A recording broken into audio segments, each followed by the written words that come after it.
El viernes fue Madrid y el miércoles será Palencia, León y San Andrés del Rabanedo. El confinamiento de las ciudades se empieza a extender poco a poco como una mancha de aceite. Políticos y autoridades sanitarias nos dijeron que esta segunda ola no tenía nada que ver con la primera, pero el ritmo de contagios y de fallecidos no deja de crecer. Hagan caso a las recomendaciones, tengan cuidado, que esto se nos está volviendo a ir de las manos. Comienza ya Cuestión de Prioridades.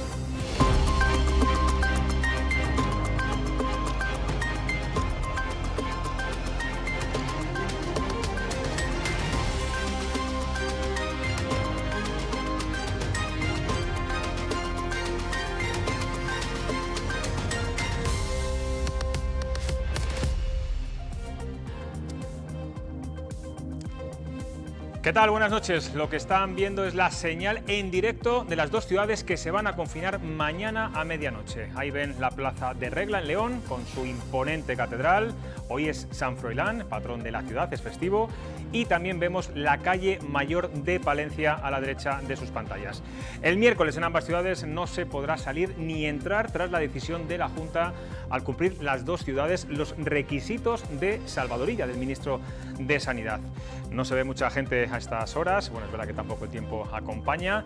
En pocos minutos vamos a entrevistar a los alcaldes de ambas ciudades y posteriormente también charlaremos con María Luisa Segoviano, primera mujer que preside una sala del Tribunal Supremo. Ella estará aquí en el plató de Cuestión de Prioridades. Ahora vamos a ver qué datos son los que han llevado a la Junta de Castilla y León a confinar León y Palencia, y también hemos sabido esta misma tarde que se confina San Andrés del Rabanedo. Ruth García Ribote, buenas noches. Tienes, como siempre, todos los datos. Cuéntanos. Sí, José Luis, vamos a ver esos datos haciendo la comparación con los criterios impuestos por el Ministerio para aplicar los confinamientos. La primera parada la hacemos en Palencia. Estas que vamos a ver son las cifras. La incidencia acumulada impuesta por Sanidad indica que no se deben superar los 500 casos por cada 100.000 habitantes. En Palencia el número asciende a 536. La ocupación de las UCIs con paciente COVID de la comunidad debe situarse por debajo del 35%. En Castilla y León representa el 37% y en cuanto a PCRs positivas, la orden ministerial indica que no se puede sobrepasar el 10%. Atención, la capital palentina llega al 18,5% de positividad después de 2 semanas casi de medidas restrictivas. Nos vamos ahora a León, hacemos la misma comparación. En esta ciudad la incidencia también supera los 500 casos, exactamente 510. La ocupación de la UCI COVID de la comunidad representa el 37%, como habíamos dicho anteriormente. Y por último, las PCRs positivas también superan y con creces el 10%. En esta capital alcanza la cifra del 22,2%. Ante este incremento de casos en ambas ciudades no queda otra que confinar perimetralmente. ¿Y eso qué significa?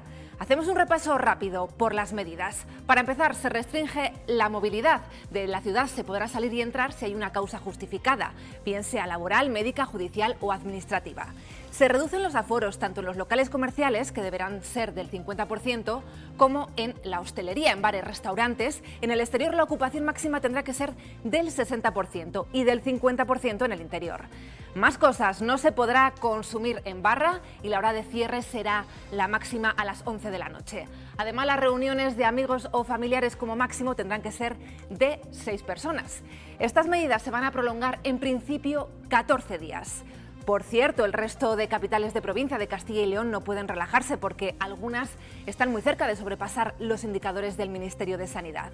Lo vemos ya en pantalla. La incidencia de Ávila, por ejemplo, está en 370 casos por cada 100.000 habitantes.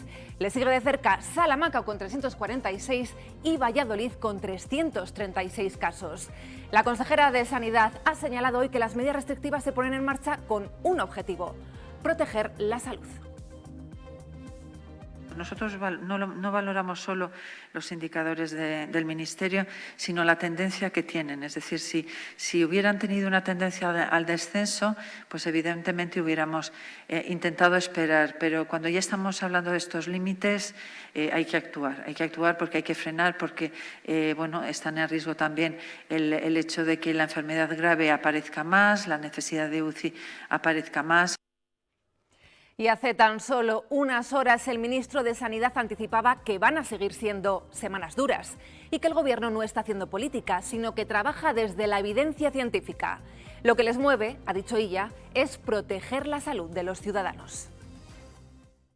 Nos importa muy poco, es decir, nada, todo lo que no sea la salud de los ciudadanos. Repito, nos importa muy poco, es decir, nada, todo lo que no sea la salud de los ciudadanos. Estamos para salvar vidas, insisto, para, ante una situación de extrema gravedad, proteger la salud de los ciudadanos. Pues ha sido una explicación muy clara la de Ruth García Ribote. Vamos a hablar ya con nuestros tertulianos, que hablaremos de estos temas y de otros. Comenzamos con Alejandro Sarmiento, director del Museo de la Evolución Humana. ¿Qué tal? ¿Cómo estás? Muy bien, muy buenas noches. Ana Pedrero, periodista, columnista, zamorana, defensora de los toros, siempre lo digo, pero hoy va además con dos pendientes que lo demuestran. ¿Qué tal? ¿Cómo estás, Ana? Muy bien, buenas tardes, buenas noches. Y David Frontela, periodista y palentino. Imagino que estarás preocupado por tu tierra y por Evidentemente, evidentemente. Ahí hay familia, hay gente querida y desde luego, igual que el resto de lugares, pero siempre ese punto de preocupación que se hace pues un poquito más intenso. Bueno, no han pasado ni 4 días desde que el Ministerio de Sanidad, en ese Comité Interterritorial de Sanidad, tan polémico, por cierto, impusiera esas medidas restrictivas para el confinamiento en las ciudades de más de 100.000 habitantes y ya de repente hay 4. Primero fue Madrid el viernes y las siguientes en Castilla y León. Hemos visto León, Palencia y San Andrés del Rabanedo, que lo hemos conocido esta tarde. Rápidamente, ¿creéis que la situación en Castilla y León es peor de lo que nos pudiera parecer o de lo que nos están contando? Bueno, yo creo que hemos conseguido un avance muy importante, que es no depender de opiniones. Por primera vez hay una serie de criterios objetivos que los ha explicado antes maravillosamente Ruth, y a partir de ahí el convencimiento de que hay una administración que sigue a rajatabla esos criterios objetivos. Yo creo que eso lo que te da es tranquilidad. Ana. Yo creo que la situación, como nos están informando al menos, no es nada buena y fíjate, todavía me parece como ciencia ficción a lo que estamos asistiendo, ¿no? Y sobre todo lanzo una pregunta, ¿no? Y es que ¿qué se ha hecho mal para que después del sacrificio tan grande que ha hecho la población con ese confinamiento tan largo de 4 meses, esos sacrificios económicos? Yo no sé si estamos pagando el verano de verdad, ese súper lleno en los pueblos, creo que en cierta manera puede ser, pero hombre, la situación, ahí están las cifras. De hecho, David tiene familia en Palencia, yo también la tengo y además tengo familia, médicos en el hospital, donde ya empiezan a estar un poco desbordados, como están en prácticamente todos los hospitales de Castilla y León. Una situación tremenda. Sí, efectivamente. Yo primero eso, ¿no? ¿Qué situación estamos viviendo un tanto increíble? Y otra vez volvemos a ese punto de partida del que no nos enterábamos de qué pasaba, realmente desconocíamos todo. Pero yo creo que sí que hay algo positivo y es el hecho de que tenemos un criterio. Yo iba a decir, haz una cosa con un criterio, dice, aunque sea equivocado, pero que tengamos un criterio. Sanitario, yo en este creo caso. que en ese aspecto sanitario, que es el que debe de primar exclusivamente, y me parece dramático que tengamos todavía que estar discutiendo sobre, ¿creéis que la situación es tan dramática como dicen unos, menos dramática como dicen otros? Realmente eso ha hecho que esta situación sea todavía más difícil. Te encuentras en la calle gente que dice, no pienso aprender cuáles son los límites que ahora nos han explicado también, si son 6, si son 10, porque como cada uno dice una cosa, es imposible llevar un criterio único. Yo creo que ese ha sido el gran fallo. A partir de ahora, sigamos un único criterio, insisto, fácil y sencillo, los números son sencillos. ¿Y qué es la situación que está viviendo Castilla y León? Pues yo creo que es preocupante, pero es preocupante no solo por la situación actual, sino por, como muy bien decías al principio, la evolución que parece que todo esto va tomando. Bueno, pues vamos a hablar ahora con los dos alcaldes afectados. Tenemos ya por videollamada al alcalde de León, José Antonio Díez, del Partido Socialista. Buenas noches. Muy buenas noches. Y también al de Palencia, Mario Simón, de Ciudadanos. Buenas noches. Hola, muy buenas noches. Gracias a ambos por pensar que estar hoy aquí con nosotros en cuestión de prioridades es una prioridad, como reza el nombre de nuestro programa. Bueno, seguramente la frase que hoy más han pronunciado ustedes o han escuchado es la de "se veía venir". Los datos así lo reflejaban. ¿Ha sido imposible evitarlo? Puede comenzar el alcalde de León, por ejemplo. Bueno, yo diría que, como bien has comentado, era algo que todos los leoneses veíamos venir. La evolución de los datos de la pandemia, del número de contagios, del incremento de las PCRs positivas, de cómo también se iban saturando a nivel autonómico las UCIs, todo hacía indicar que antes o después llegaría a este momento, ¿no? Por lo tanto, sí era algo que de alguna manera podíamos estar previendo que pasaría, pero no por eso, de alguna manera, es una situación complicada que en primer lugar, lo que hay que tener en cuenta es que por encima de todo tiene que estar la salud pública y hay que cumplir, evidentemente, cualquier tipo de norma o instrucción que se nos haga llegar desde las distintas autoridades sanitarias, pero también hay que entender que junto con ese problema sanitario existe otro drama muy importante, que es el socioeconómico, y que vamos padeciendo en la ciudad de León, como en otras ciudades, evidentemente, durante mucho tiempo, muy focalizado en algunos sectores. De eso hablaremos después, señor Simón, que tiene que responder a la primera pregunta que le formulaba. ¿No ha sido posible evitarlo? Bueno, pues coincido con José Antonio y también con los tres contertulios que están. Yo creo que ha pasado, aparte de muchas dificultades que lógicamente tiene este virus y tiene el control de una pandemia, ha habido una relajación después de tanto tiempo de sufrimiento, de tanto tiempo de restricciones. Yo creo que ha habido una relajación y lo que sí que coincido tanto con Alejandro como Ana y David es pues que ahí están los indicadores, que ahí están los números, que si pasamos de 500 por cada 100.000, si pasamos de la positividad de los PCRs, si tenemos una situación en las UCIs, tanto a nivel regional como en nuestro caso, en nuestra localidad, que excede del 70% de las capacidades hospitalarias, pues lo que está claro es que había que tomar medidas, que las hay que tomar, y que en esto lo que es muy, muy importante es anticiparnos, es actuar con celeridad y sobre todo eso, unos criterios objetivos. Los números no admiten discusión, los números ahí están, los datos ahí están y por tanto pues se veía venir y al final pues ha sucedido. Señor Díez, usted decía esta mañana que los leoneses han cumplido en su mayoría con las medidas de seguridad, pero dejaba claro que no se ha incrementado el número de camas hospitalarias ni dotado de las UCIs necesarias en la comunidad, es decir, que la presión asistencial abocaba a esta situación. ¿Culpa a la Junta de Castilla y León en exclusiva de esta situación? No sé si hay algún responsable más en sanidad en esta comunidad autónoma que es a la Junta de Castilla y León, que sepa ellos quién tiene las competencias, ¿no? Yo creo que es evidente que durante muchísimo tiempo, no es una cuestión de estos 7 meses de la pandemia, ni siquiera de unos pocos años. Yo creo que son unas políticas practicadas durante décadas por parte del Gobierno autonómico, el Partido Popular, donde no ha habido una apuesta clara y decidida por la sanidad pública, no solamente desde el punto de vista de las inversiones en cuanto a infraestructuras o dotaciones, sino también en la política, dijéramos, de ser capaces de retener o de incentivar a nuestro personal sanitario. Por lo tanto, hoy nos encontramos en una situación muy delicada, donde evidentemente el porcentaje de UCIs alcanza el que alcanza. Hay en otras regiones donde evidentemente con incluso peores datos pueden soportar mejor estos números porque tienen un nivel asistencial hospitalario mucho más dotado y preparado, pero bueno, yo creo que ahora ya no es momento de lamentarnos, estamos ante una situación realmente complicada, tenemos los recursos que tenemos, pero yo creo que también, a pesar de que los ciudadanos evidentemente de una manera clara y mayoritaria han cumplido las normas, porque si no, no estaríamos así, estaríamos muchísimo peor, sí hay que tener en cuenta que hay que seguir insistiendo en la importancia de la responsabilidad, el compromiso y la prudencia de todos los ciudadanos en cuanto al seguimiento, cumplimiento de las normas que se nos dictan, ¿no? Me gustaría saber si el alcalde de Palencia comparte pues este diagnóstico de su homólogo leonés y, en cualquier caso, teniendo en cuenta que ustedes en Palencia llevaban una semana y media de restricciones, parece que de poco ha servido estas medidas. ¿Qué ha fallado? Bueno, las medidas sí que han servido porque, lógicamente, Palencia estaba por encima de los 640 en cuanto a esa incidencia acumulada por cada 100.000.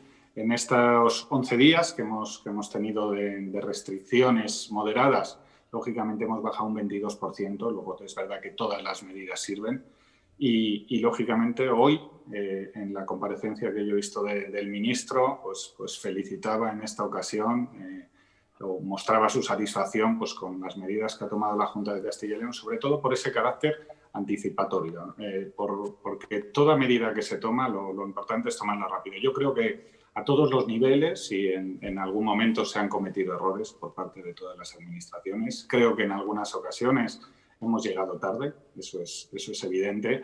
Y a veces yo creo que hemos llegado tarde también por estar con discusiones de carácter político, por estar poniendo la política por encima de las actuaciones. Y yo creo que aquí no hay política, aquí no hay colores, aquí lo que hay es que tenemos que hacer caso a los médicos, tenemos que hacer caso a los expertos en epidemiología, tenemos que tomar medidas, que toda medida que ayude a reducir ese contacto social, esa interacción, se demuestra que es efectiva y lo que tenemos que hacerlo es con una importante, y coincido con el alcalde de León, con mucha implicación personal, con muchísima responsabilidad personal. Está en nosotros el corregir esta situación, en cada uno de los castellanos y leoneses, el que con nuestro comportamiento y con nuestra conducta, por encima de esas medidas y por encima de esas restricciones que en cada momento son necesarias implementar, está en nosotros el corregir esta situación. La ciudad de Palencia en esta próxima semana se incrementan en 10 unidades las camas UCI y la verdad que es una necesidad porque no solo están los pacientes que como consecuencia del COVID entran en una situación más crítica y de cuidados intensivos, sino que también hay que seguir atendiendo el resto de enfermedades, el resto de patologías, el resto de postoperatorio y, lógicamente, todos los castellanos y leoneses, todos los palentinos que estén enfermos y que necesiten atención son igual de importantes. Yo creo que en este caso la Junta de Castilla y León y en lo que se refiere a Palencia en particular, con esas restricciones sí que corregimos una tendencia, pero lógicamente no ha sido suficiente y ha habido que aumentarlas. Pero, insisto, yo creo que en la comparecencia de hoy, tanto del doctor Simón como del ministro, pues se ha mostrado la satisfacción, ¿no? La conformidad con la anticipación de esas medidas que se han aplicado en Palencia y en otros puntos de la región, pero está claro que tenemos que seguir en esa línea, que todavía nos queda mucho que combatir y que lo tenemos que hacer. Como decía al principio David y Alejandro, no tenemos que estar constantemente con el cuestionamiento de las medidas, sino en ver cómo las podemos aplicar y en ver cómo podemos reducir los contagios y analizar si son efectivas o no y si no, pues corregirlo rápidamente porque aquí el tiempo será. Sí, alcaldes, en ambas ciudades, en ambas capitales, lo decíamos al principio, se veía venir. ¿Han faltado más mensajes de concienciación en ambos ayuntamientos? Porque es verdad que ustedes no están culpando en ningún momento a los ciudadanos o a ciertas actividades que puedan hacer los ciudadanos para haber evitado lo que ha ocurrido en sus respectivas capitales. Bueno, yo diría que lo he comentado un poco al principio también, ¿no?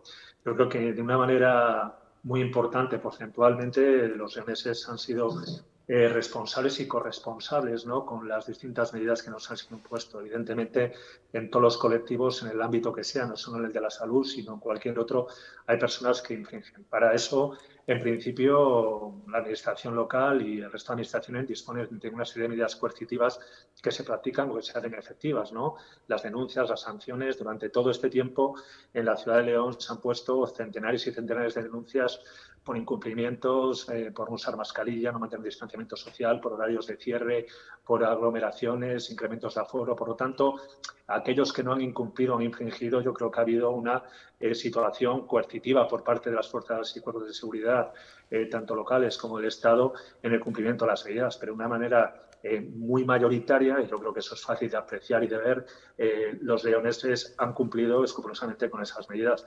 Bien, es cierto que está claro que con las medidas que se hayan impuesto quizá no fuera suficiente para poder controlar el avance de la pandemia, como imagino acabará pasando en gran parte de los territorios, pero bueno, eso no quiere decir que la responsabilidad sea única y exclusivamente de los ciudadanos. Digo que hay otras medidas que también están mejor dotados, pues igual no nos encontraríamos en la situación que nos encontramos ahora mismo. Señor Díez, estamos viendo ahora mismo su ciudad, la plaza donde está la Catedral de León en directo, se ve muy poca gente, decía antes, el tiempo no acompaña.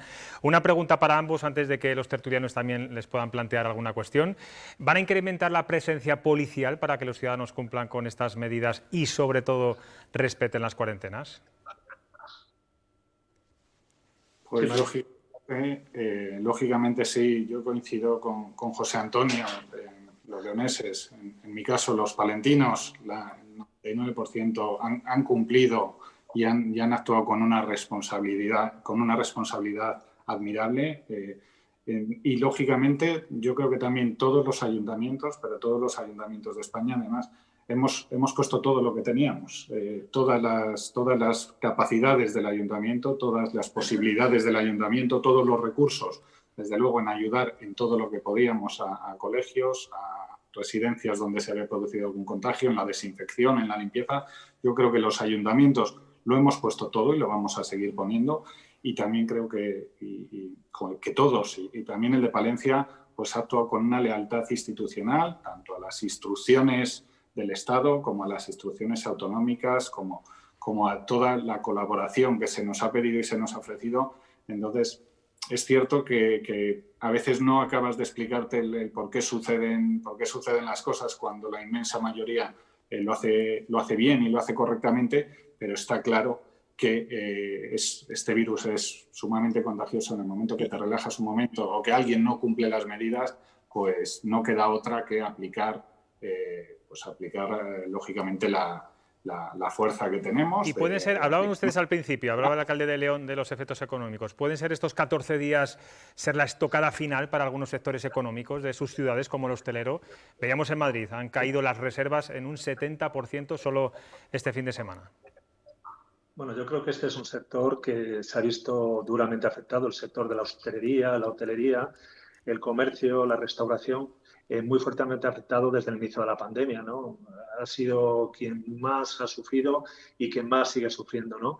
Durante este tiempo, a pesar de las ayudas que humildemente se han podido hacer desde la administración local, así como otras ayudas que han llegado básicamente y fundamentalmente desde el Gobierno central, son muchos establecimientos y locales y negocios de este tipo que lo han tenido muy difícil para su mantenimiento. Yo lo que insto es, ante esta situación que se prolonga en el tiempo y que realmente dificulta mucho el mantenimiento de esta actividad, de estos negocios, es que se instauren de alguna manera algunos fondos adicionales de ayudas a este sector, algo que se escucha hablar mucho pero que nunca llegan, ¿no? Así que yo creo que es un momento desde las administraciones, fundamentalmente la autonómica, también el Gobierno central, de que apuesten por ayudar a un sector que yo creo que está sufriendo como prácticamente ninguno las consecuencias de esta pandemia desde su inicio, ¿no? Esa es un poco la visión que hay.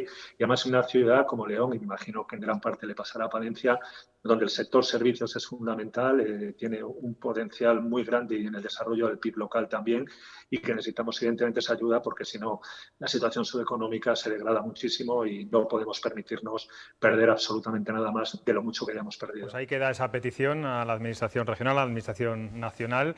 No sé si mis compañeros queréis hacer alguna pregunta. David, palentino a palentino. Yo, a palentino y a leonés, porque la verdad se ha dicho es que vaya por delante el reconocimiento a que hoy no hemos tenido noticia en el enfrentamiento con las instituciones, con ninguna. Por Nada lo tanto, que ver con la Comunidad de Madrid. Creo que eso es de agradecer y por lo tanto a los dos alcaldes enhorabuena en ese sentido. Pero una pregunta tan genérica como concreta. Yo no creo que haya sido hoy el mejor día para estar pisando la calle como alcaldes que son, porque supongo que habrán estado hasta arriba de reuniones, de videollamadas como la que estamos manteniendo ahora, pero en ese pulso con la calle, con los palentinos, con los leoneses, ¿realmente la gente se cree qué es lo que ocurre? ¿Se cree la gravedad de la situación que estamos atravesando?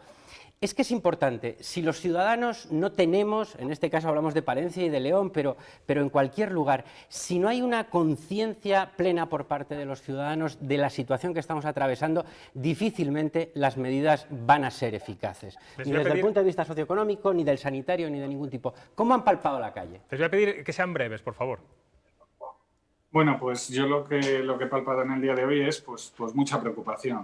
Hemos tenido ya reuniones con diferentes sectores, como decía José Antonio, el sector del comercio, el sector de la hostelería y la restauración, pues lógicamente está pues muy preocupado, y además es que yo creo que han puesto muchas medidas para evitar los contagios, y se han producido muy pocos en estos entornos. Los contagios se están produciendo cuando nos relajamos, que es a lo que íbamos. La gente sí es consciente de la gravedad. La gente sí se comporta de una manera ejemplar, pero yo creo que en los entornos familiares y en las reuniones con amigos es donde se relajan esas medidas, es donde está el mayor porcentaje, más del 60% de los contagios, y es donde yo creo que nos tenemos que concienciar todos más. En esos entornos más íntimos, más próximos, es donde yo creo que se están produciendo estas situaciones, y es donde tenemos que concienciar todavía más, es donde tenemos que aumentar la responsabilidad individual de cada uno. Alejandro Sarmiento tiene la última pregunta porque nos tenemos que ir después a publicidad. Alejandro. Buenas noches. Yo quería saber, y es una pregunta a ambos alcaldes. Claro, la estructura del estado del bienestar, a mi juicio, está fundamentada básicamente también en las plantillas públicas. ¿Qué medidas han impulsado desde sus ayuntamientos para robustecer esas plantillas públicas, no solo en los sectores que estructuralmente a nivel nacional, tras la tasa de reposición, están muy afectados, como es la policía local, pero en efectivos como técnicos de administración general que surten y nutren los servicios sociales? Porque el año pasado, por ejemplo, el Ayuntamiento de León sacó una oferta pública de técnicos amplia, pero este año, que yo sepa, todavía no ha continuado. Creo que es importantísimo mantener el empleo público local. Le pido al alcalde de León que conteste, porque vamos ya un poco más de tiempo. José Antonio Díez. Yo le diría que evidentemente, tal y como sabe, la tasa de reposición estamos sujetos a un plan de ajuste y es una tasa de reposición muy, muy limitada. Nosotros hemos cubierto durante este año más de una treintena de plazas de policías locales y se han cubierto también una serie de plazas de técnicos de administración general. Pero bueno, yo creo que la administración funciona en base, la administración local en base a sus recursos y su ritmo. No creo que este sea el principal problema de lo que estamos hoy tratando ni hablando. Los recursos que tenemos en los servicios sociales, en mi conocimiento y lo que sepa y por lo que me trasladan los ciudadanos, no es tampoco un mayor problema. Si es un mayor problema a veces la sobrecarga de trabajo que tienen nuestros servicios sociales como consecuencia de algunas de las encomiendas de gestión, competencias de la propia Junta de Castilla y León y que tenemos que estar acometiendo los propios ayuntamientos. Por lo tanto, no creo que este esté siendo el problema de la pandemia, ni los recursos personales propios de las administraciones locales, ni tampoco el cubrir aún más o menos plazas. Pues alcaldes, Mario Simón, José Antonio Díez, alcaldes de Palencia, alcaldes de León, muchas gracias por esta entrevista a La Limón y a ver si en estos 14 días conseguimos, entre todos, ustedes y los propios palentinos y leoneses, doblegar la curva, esa frase tan manida, pero bueno, tan necesaria. Gracias. Muchísimas Gracias gracias. a vosotros. Un saludo a todos. Hasta luego, alcalde. Bueno, nos tenemos que ir a publicidad. Inmediatamente después entrevistaremos a la primera mujer que preside una sala del Tribunal Supremo y además es de Castilla y León. En 5 minutos estamos de vuelta y ya saben, tenemos ese hashtag en la parte superior derecha de sus pantallas para que nos den su opinión y hagan comentarios sobre el programa. Enseguida volvemos.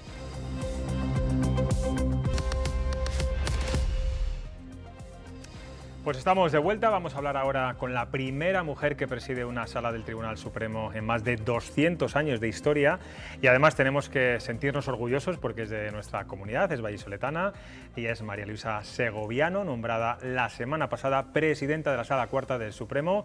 Buenas noches. Hola, muy buenas noches. Bueno, es consciente de que ha hecho historia. Yo no sé cómo ha tardado tanto el Tribunal Supremo en nombrar a una mujer, porque ¿qué es lo que ha ocurrido? Bueno, yo creo que el Tribunal Supremo, lo mismo que el resto de tribunales, es un reflejo de la sociedad. En la sociedad, si miramos, tampoco hay muchas mujeres en puestos importantes, ni de empresas, ni de grandes bancos, compañías de seguros, grandes compañías mercantiles. Ha costado mucho que las mujeres tuvieran un puesto de responsabilidad en la sociedad civil, digamos, ¿no? Hasta el punto de que, claro, la Ley de Igualdad tuvo que establecer una paridad en los consejos de administración para conseguir que hubiera esta presencia. Entonces, tampoco nos tiene que extrañar tanto que pasara esto también en la judicatura. Señora Segoviano, que las últimas estadísticas del Consejo General del Poder Judicial nos recuerdan que en el Tribunal Supremo solo hay 16 magistradas de un total de 80. Sí. Es una cifra considerable, ¿no?, de la diferencia entre hombres y mujeres. Sí, hombre, la diferencia es muy grande, sobre todo si tenemos en cuenta que en la carrera judicial, en estos momentos, el 53,6% son mujeres, son magistradas, son juezas, y que luego solo lleguen un no sé qué por ciento, pero es escasísimo, de 80 a 16 es un porcentaje escasísimo. Esto sí que es un poco extraño. Es cierto que la mujer ha accedido a la judicatura en fechas relativamente recientes y para poder aspirar a una plaza del Tribunal Supremo hay que estar al menos 15 años en la carrera judicial, es decir, que bueno, que todo requiere un tiempo y todo requiere ir dando unos pasos. Usted va a llevar la sala encargada de la jurisdicción social y laboral. Las mujeres siguen teniendo problemas, como decía antes, en estos momentos para ocupar ciertos cargos de responsabilidad. ¿Se ha avanzado realmente algo estos años? Hombre, yo creo que algo se ha avanzado fundamentalmente porque la conciencia social cada día es mayor de que tiene que haber una paridad, una igualdad y sobre todo lo que no tiene que haber es poner cortapisas a una mujer por el hecho de serlo, es decir, que si tiene una valía, si cumple los requisitos para ocupar un determinado puesto, pues habrá que dárselo, ¿no?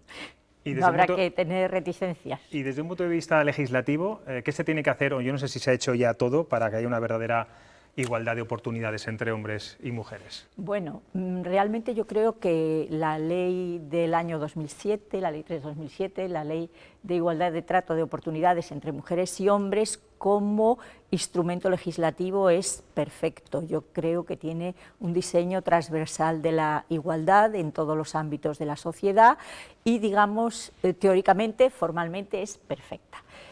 ¿Cuál suele ser el problema? Pues que en la sociedad no somos tan perfectos y todo lo que la ley tiene previsto, tiene establecido, pues a veces no se cumple de la manera que sería deseable. Estamos en esta época COVID, el teletrabajo es una herramienta fundamental para que las mujeres puedan mantener su puesto de trabajo o es un parche. A ver, el teletrabajo yo creo que es un instrumento fundamental para todos, hombres y mujeres, porque permite en esta época de pandemia pues el trabajar desde casa, el no ir a lugares donde hay peligro de contagio o incluso si tienes un contagio suave que te permite seguir trabajando, lo puedes hacer desde tu casa, o si hay un aislamiento porque bueno, pues has estado en contacto con personas contagiadas. Y esto es estupendo, esto es estupendo. Lo primero que hay que decir que no todo trabajo es susceptible de ser realizado mediante teletrabajo. Vamos a pensar en un conductor o una conductora, desgraciadamente no puede teletrabajar, solo determinadas actividades se pueden llevar a cabo de esta manera, pero tiene un peligro y este peligro es mayor para las mujeres que para los hombres. ¿Cuál es el peligro? El peligro del teletrabajo es que como tú estás en tu casa y además ahora, bueno, pues hay problemas en colegios, guarderías, los niños se suelen quedar en casa, pues no tendría que ser así, pero normalmente es la mujer, es la madre la que asume la tarea de ir teletrabajando y además a la vez cuidar al niño. Eso que genera pues un estrés terrible porque hacer dos cosas a la vez yo creo que es difícil y además dos cosas de cierta responsabilidad. Y a veces, como decía mi hermana, se cae el niño, te sale mal el trabajo y se te queda la comida. Se te quema la comida porque todo te sale mal porque atiendes a demasiadas cosas y no puede ser. Ya digo que tiene un aspecto muy, muy positivo, pero también tiene sus riesgos. La doble cara de la moneda. Está claro. Exactamente. Hablando de estrés, en su sala bueno, pues se prevé un gran trabajo porque además en esta época de crisis aumentan los litigios, más casos de paro, más reclamaciones, bueno, más reclamaciones en general sobre las condiciones laborales. ¿Puede llegar a colapsarse? Confío en que no, confío en que se pueda gestionar para tratar de sacar adelante el ingente número de asuntos que se van a plantear. Ya hay muchísimos. Tenemos que tener en cuenta que es que hemos salido de una crisis y hemos entrado en otra. Es decir, la crisis del 2008 todavía sigue coleando en el ámbito de los litigios, porque, como todos sabemos, realmente pues suelen durar bastante, van pasando por el juzgado, el Tribunal Superior de Justicia, luego el Supremo, y pasan unos años. Y ahora estábamos recuperándonos de esa terrible litigiosidad que nos había venido al hilo de la situación de crisis del año 2008 y de repente nos viene esta otra ola.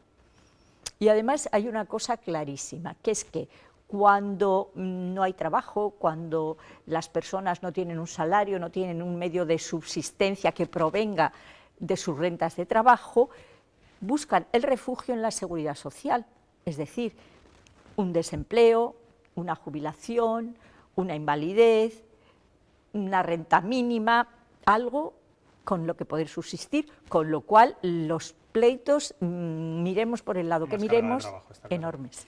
Otra de las percepciones que tienen los ciudadanos hoy en día es la falta de independencia de la justicia, de que algunos jueces y fiscales están entregados, digamos, al poder, gobierne quien gobierne.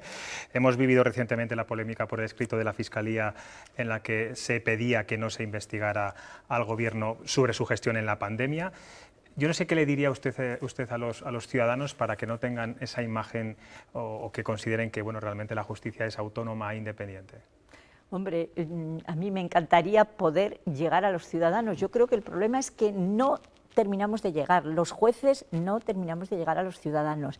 Creo que tenemos un lenguaje excesivamente técnico, excesivamente oscuro para la mayoría de la ciudadanía y yo lo oigo a veces, cuando explican las cosas y estoy con gente que es ajena al mundo del derecho, no entienden nada de lo que están explicando y lo que están diciendo. Yo creo que tendríamos que hacer un gran esfuerzo todos para que, sin perder el rigor técnico necesario en toda resolución y también en toda explicación jurídica, se pudiera hacer más asequible, que fuera un lenguaje que se captara mejor por la ciudadanía. Sé que a los jueces y magistrados no les gusta entrar en temas políticos, solo le voy a preguntar, ¿qué le parece que el rey Felipe VI vaya el viernes a Barcelona después de la polémica o el enfrentamiento entre el Gobierno y el Consejo General del Poder Judicial? Hombre, yo creo que siempre que haya una muy buena relación entre las instituciones es algo muy, muy positivo. Bueno, pues ya ha dicho bastante. Nuestros tertulianos seguramente tienen alguna pregunta que hacerle. Ana Pedrero, por ejemplo. A mí si me dejas en vez de una o dos para resarcirme de antes. Son cortitas y van enfocadas precisamente a ese hecho de ser la primera mujer presidenta. Una noticia que yo confieso que cuando la semana pasada la leí me sorprendió, porque casi ahora en el siglo XXI, en una entrevista que le hicieron a usted, leí que si la hubiera visto su madre, que es cierto que aunque falta mucho por hacer, en los últimos años se ha avanzado mucho en esa inclusión de la mujer. ¿Está usted de acuerdo con ese feminismo quizá agresivo casi, que casi nos están vendiendo al hombre como enemigo? Hombre, toda actitud agresiva me parece absolutamente errónea. Absolutamente errónea, porque como dice el famoso refrán, se cazan más moscas con miel que con hiel. Yo creo que posturas agresivas solo generan agresividad y rechazo. Entonces hay que ver qué problema hay, tratar de abordarlo y de resolverlo. Yo entender el feminismo como tratar de lograr una igualdad efectiva entre mujeres y hombres, lo suscribo totalmente. Posturas radicales, agresivas, descalificadoras del otro, no me parece. Te voy a permitir una segunda Sí, cuestión. es muy cortita, Ana. además. Es curioso, siempre se hablaba del sexo débil, pero sobre todo en Castilla y León, en mi caso y probablemente en el de muchos, yo vengo casi de dos matriarcados, es decir, en mis respectivas familias la jefa de casa era la mujer, pero también era como un poco el impulso de toda la familia, ¿no? Usted logró ese reconocimiento de los meses de sección femenina para igualarse en la historia laboral con la mili. ¿Cree que algún día llegará el reconocimiento a las gloriosas amas de casa? Ese es un tema muy, muy complejo, porque claro, en el fondo lo que subyace es una cuestión económica muy seria. Quiero decir que evaluar económicamente el trabajo que hacen las amas de casa y en consecuencia retribuirlo o dar una prestación de seguridad social, no sé, económicamente creo que no me parece que sea viable, pero por otro lado no tenemos que despreciar en absoluto este trabajo, sino todo lo contrario. Yo creo que es de los trabajos más callados, más abnegados y más efectivos, porque el trabajo de cuidar es un trabajo que tradicionalmente ha sido realizado por mujeres y tradicionalmente ha sido muy mal o nada retribuido. David, por ejemplo, una última pregunta. Muy rápidamente, porque hablaba al principio de la entrevista de ese fiel reflejo que es la judicatura de lo que es la sociedad en la que vivimos, pero han pasado 208 años hasta que, enhorabuena, vaya por delante, ha conseguido romper ese techo, llegar y marcar ese hito. ¿Cómo ve el futuro de la carrera judicial teniendo en cuenta, en este tema, en el tema de la igualdad, teniendo en cuenta que todos esperamos como que sea un colectivo ejemplarizante, que sea el que marque un poco las tendencias? ¿Cree realmente que ese 53% del que habla de mujeres en la judicatura se va a trasladar antes que en otros sectores a esos puestos de responsabilidad? Antes que en otros sectores, antes que en otros sectores, con que llegue me parece razonable. De hecho, en el Consejo General del Poder Judicial hay un plan de igualdad en el que trata, digamos, en cierta manera de lo que se denomina la acción positiva, es decir, que en aquellos aspectos en que la mujer está subrepresentada, por ejemplo, en los puestos de libre designación, pues a igualdad de oportunidades tener en cuenta esta perspectiva de género para a lo mejor dar un determinado puesto, una determinada función. Pues María Luisa Segoviano, muchas gracias por haber estado aquí, ha sido usted muy clara.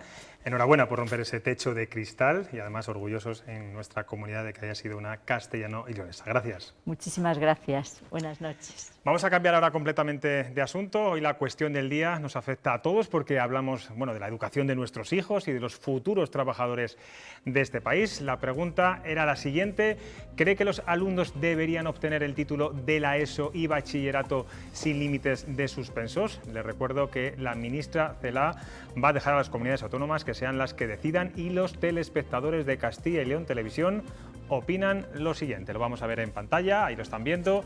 El 86% dice que no y el 14% dice que sí.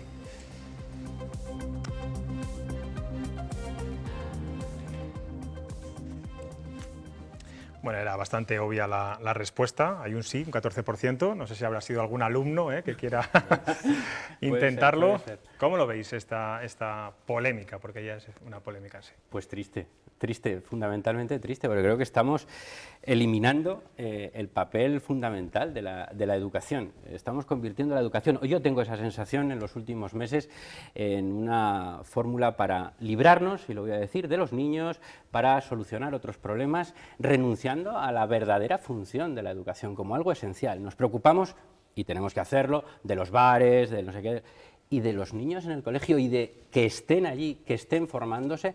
Yo creo que estamos renunciando a esa responsabilidad. La educación es mucho más importante de lo que estamos diciendo, y desde luego medidas como la de Celaá, yo viendo esos resultados de la encuesta no lo entiendo. Por algo lo hacen y no creo que sea gratuito. Ya. ¿Qué puede pasar? ¿Por qué se puede ahora plantear esta cuestión, Alejandro? Pues yo creo que hay que hacer evidentemente dos bromas, como siempre que estamos ante cosas muy serias. La primera broma es que evidentemente un título sin un límite de suspensos, pues claro, es un gran título, porque es el título de la nada. Lo que ya no es una broma es que estamos renunciando al principio de mérito y capacidad en la formación de nuestros jóvenes. Y luego, claro, la segunda broma es cuando recorres la carrera y las polémicas de tantos dirigentes políticos, a lo mejor entiendes el por qué se ha impulsado esta medida. Ya no hay ningún problema con las tesis plagiarias, con las licenciaturas express, con los másteres internacionales del pueblo de al lado. Así queda todo solucionado. Está bien cogido y bien llevado ese tema. Bueno, para desengrasar de tantas polémicas, nos vamos a ir a la redacción del Mesetarian Review, a ver si nos dan un titular de portada un poco más liviano, o quizá todo lo contrario. Vamos a ver.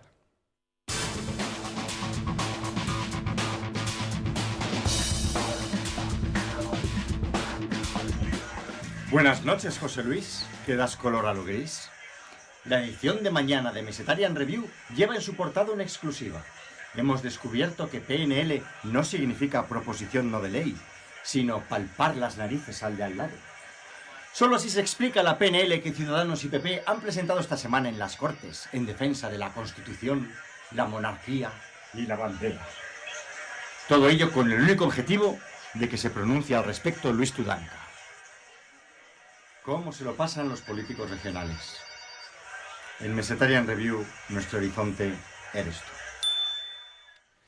Voy a hacer la tercera excepción hoy con Ana Pedrero. ¿Querías comentar algo de...? Al hilo de la educación, muy breve. Simplemente se está suprimiendo por un lado el esfuerzo. Nosotros sabíamos que si no aprobábamos no pasábamos de curso, y por otro lado creo que tenemos a lo mejor la generación mejor formada en lo digital y en lo tecnológico, pero creo que las humanidades, la cultura, la lengua, todo eso creo que no es de ahora, y esto solo va a reforzar ese empujón hacia al analfabetismo total de las generaciones más preparadas tecnológicamente. Pues Alejandro, Ana, David, gracias por vuestra intervención. Hoy ha sido más breve porque ha habido varias entrevistas. En breve volveréis aquí, podéis tertulear mucho más seguramente. Y nos vamos a ir como nos despedimos, viendo las ciudades de León y de Palencia, la calle Mayor, la Catedral de León, que como saben, a partir del miércoles a las 12 de la noche van a ser confinadas. También San Andrés del Rabanedo. Les esperamos mañana a las 9:30 aquí en Cuestión de Prioridades. Hasta mañana.